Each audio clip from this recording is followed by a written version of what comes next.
రాజ్యసభ సభ్యులు BJP senior నేత జీవీఎల్ నరసింహరావు గారు ప్రస్తుతం మనతో ఉన్నారు. ఆయనతో మాట్లాడదాం. సార్, ఏంటి రెండు తెలుగు రాష్ట్రాల్లో కొత్త అభ్యర్థులు పేర్లు తెర మీదకి వస్తున్నాయి. ఇక్కడ మాధవ్ గారు, అక్కడ రామచంద్ర గారు. ఏంటి కొత్త అభ్యర్థుల వైపు మొగ్గు చూపడానికి కారణాలు ఏంటి సార్?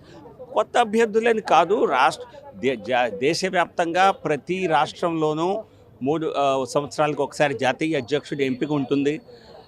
జాతీయ అధ్యక్షుడి ఎంపిక జరగాలంటే మరి కనీసం సగం రాష్ట్రాల్లో ఎంపిక పూర్తవ్వాలి, కొత్త అధ్యక్షుల నియామకం జరగాలి. సో మార్పు అన్నదానికంటే మరి ఇదొక ఎన్నికల ప్రక్రియ. ఇతర పార్టీలలాగా దశాబ్దాల పాటు ఒకే కుటుంబం, ఒకే వ్యక్తి అధికారంలో ఉండేటువంటి పరిస్థితి ఆంధ్రప్రదేశ్లో భారతీయ జనతా పార్టీలో ఉండదు. అందువలన ఈరోజు జరిగేది ఇది సాధారణంగా జరిగేటువంటి ప్రక్రియ. అంటే మాధవ్ గారి పేరు దాదాపుగా ఖరారైందనేది వార్తలు వస్తున్నాయి. ఏ ప్రాతిపదికన ఆయన బీసీ సామాజిక వర్గం ఇచ్చా, లేకపోతే పార్టీ కోసం చాలా సంవత్సరాలు వాళ్ళ నాన్నగారు కూడా చాలా యాక్టివ్గా ఉన్నారు దాని గురించి? అది చూడండి, పార్టీ ఇప్పుడు నామినేషన్స్ ఒక్క పివిఎన్ మాధవ్ గారి పేరు వేయటం జరిగింది. సో కాబట్టి కానీ దాని స్క్రూటినీ జరిగి అనౌన్స్మెంట్ రేపు అధికారికంగా జరుగుతుంది. కానీ అది ఒక లాంఛనప్రాయంగా జరిగేటువంటిదే.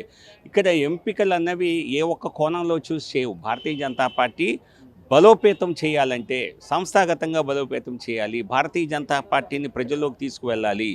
భారతీయ జనతా పార్టీ భావజాలాన్ని ప్రజలకు తెలియచేయాలి అన్న విషయంలో ఎవరు సూటబుల్ అనుకుంటే అనేక మంది ఆశావాహులు, అనేక మంది సూటబుల్ లీడర్స్ ఉన్నప్పటికీ ఒక వ్యక్తిని ఎంచుకోవటం సాధ్యం కనుక మరి దానిపై ఏకాభిప్రాయ సాధన ద్వారా ఒకరిని ఎన్నుకోవటం జరుగుతోంది. ఇదే ఎన్నిక ఈరోజు తెలుగులో ఆంధ్రప్రదేశ్లో, రేపు ఈరోజు మధ్యాహ్నం తెలంగాణలో జరగనుంది. అధ్యక్ష పదవి కోసం చాలామంది చాలా ప్రయత్నాలు చేశారు. చివరికి మాధవ్ గారి వైపు అధిష్టానం మొగ్గు చూపింది. అలాంటి అసంతృప్తుల్ని ఏ విధంగా ఉజ్జగించబోతుంది? ఇక్కడ అసంతృప్తులు అనేది ఉండదు. అనేక మంది టికెట్లు అయినా సరే, పదవులైనా సరే అనేక మంది ఆశిస్తారు. అంతిమంగా ఒకరికే ఇవ్వటం సాధ్యమవుతుంది కదా. సో అందరూ కలిసి సమిష్టిగా పనిచేయటం తప్పితే ఇక్కడ కొట్లాటలు కానీ విభేదాలు కానీ ఉండే ఆస్కారం భారతీయ జనతా పార్టీలో లేదు. ఈ సంస్కృతి కాంగ్రెస్ పార్టీలో మీకు కనిపిస్తుంది కానీ బీజేపీలో కనిపించదు. పైకి మాత్రం మాధవ్ గారి అభ్యర్థిత్వాన్ని అందరూ సమర్థిస్తున్నారు, కానీ ఇంటర్నల్గా పార్టీలో కొంత చర్చ జరుగుతుందనే టాపిక్ ఏమీ లేదు. ఇది మీరు ఎక్కడ మీడియాలో అనుకునేటువంటి అంశం తప్పితే అనేక మంది, మా పార్టీ చిన్న పార్టీ కాదు, అనేక మంది ఆ పార్టీ పదవికి ఆశించిన వారు ఉన్నమాట వాస్తవమే. అనేక మంది చర్చించారు, కానీ అంతిమంగా ఒకరినికే కదా ఇవ్వగలిగింది. సో మొదటి నుంచి భారతీయ జనతా పార్టీని కట్టిపెట్టుకున్న, అలాగే సంస్థాగతంగా భారతీయ జనతా పార్టీని బలోపేతం చేయగలరు అనుకున్న వ్యక్తికి ఇవ్వాలి అనుకున్నారు.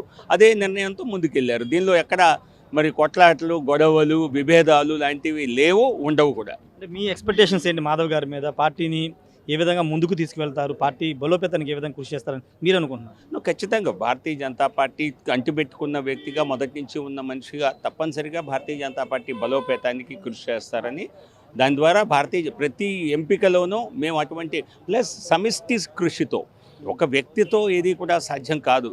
ఒక వ్యక్తికి అందరూ సహకరించి పనిచేసినప్పుడు అటువంటి రిజల్ట్స్ వస్తాయి. ఖచ్చితంగా సంస్థ నుంచి వచ్చే వ్యక్తిగా మాధవ్ నాయకత్వంలో ఖచ్చితంగా పార్టీ ముందుకెళ్తుందని ఆశిస్తాం. ఫైనల్గా మీ పర్సనల్ క్వశ్చన్, జీవీఎల్ గారు చాలా ఇన్యాక్టివ్గా ఉన్నారు పార్టీలో, ఎప్పుడు యాక్టివ్గా పోతున్నారు సార్? మీరు అడుగుతున్నారు, యాక్టివ్గానే సమాధానం చెప్తున్నాం కదా. అంటే పదవుల విషయంలో లేదు, పదవులతో సంబంధం లేదు.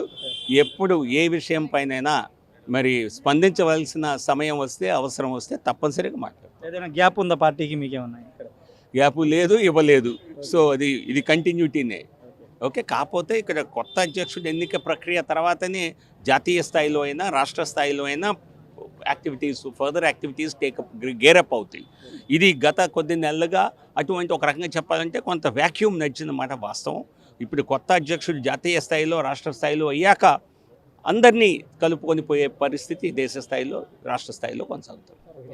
సార్, ఖచ్చితంగా పూర్తిగా గ్యాప్ అనేది ఎక్కడా లేదు. పార్టీ కోసం యాక్టివ్గా పనిచేసిన జీవీఎల్ చెప్తున్నారు. రెండోది, కొంత అసమానం ఉంటారు, కానీ జనరల్గా పార్టీ అధిష్టానం అల్టిమేట్ నిర్ణయం కాబట్టి మాధవ్ వైపే పార్టీ మొగ్గు చూపింది కాబట్టి ఆయన అధ్యక్ష బాధ్యతలు ఆయనకి అప్పచెప్పబోతున్నారు చెప్తున్నారు.